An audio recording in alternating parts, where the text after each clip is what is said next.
welcome back for another book review. Today we are talking about this one.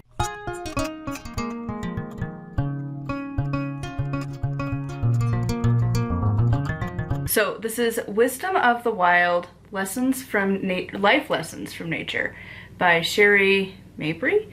Names, not sure, but this little tiny book. So this is a very simple book. It kind of almost reads like an oracle deck, like guidebook in a way. It gives a brief kind of description of the animal and then how it relates to humanity and the human experience. And then there's usually an exercise related to it. So I gave this one a 4 out of 5 star because genuinely I was surprised how much I liked this book. I was ready to hate it because truly you open this book and it's just a little picture and then a little blob.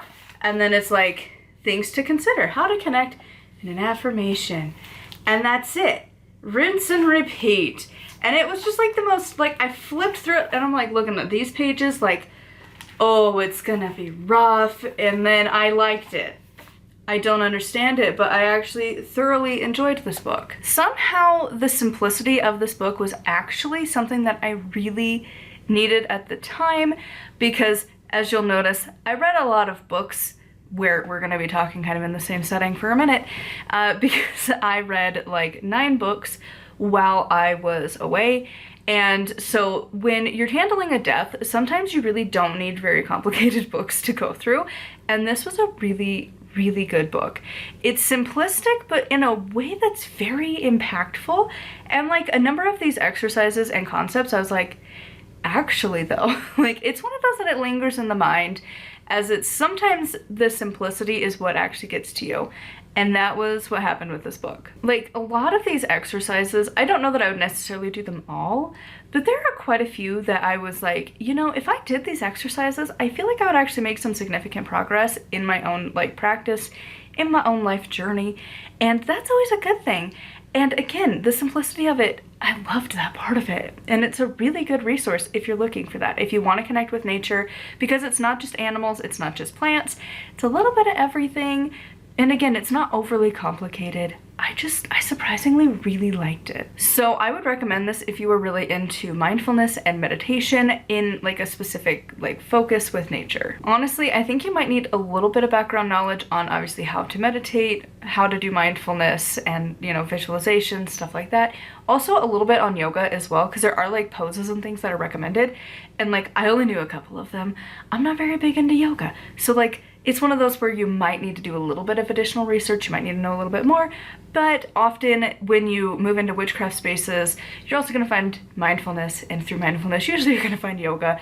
We have a lot of overlaps with other belief systems and things, so you'll probably stumble across it at some point, but it's just one of those that if you've never looked into yoga, you might feel a little lost. So there's plenty of yoga instructors on YouTube for free. One that I've heard that's really good is Yoga with Adrene, I think is how you say her name. I haven't ever done hers. I used to do Tara Stiles back in the day. I don't even know if she still posts. I haven't done yoga in almost a decade, so it's been a minute. If I do any, it's the Jane Fonda ones, which are really more of a workout versus straight up yoga. It kind of is, but kind of isn't. And there's also what is it? Nourished Natasha, I think, is another yoga. I don't know if she's a full certified instructor, but she does have more of a plus-sized community, and she's plus-sized herself and usually incorporates a lot of witchcraft into it as well. Obviously, I don't do a whole lot with yoga, but I've watched some of hers and she is wow, I can't do that. How? It takes a lot of muscle. Yoga takes a lot of muscles. You don't think about it because you're oh, you're just holding these weird poses, but truly, it takes a lot of skill. So anyways, that was such a side tangent. But yeah, if you're not familiar with meditation, mindfulness, yoga, stuff like that, you might need to know a little bit or plan to just do a little bit of research because it doesn't explain it a whole lot because again, it's a simplicity book.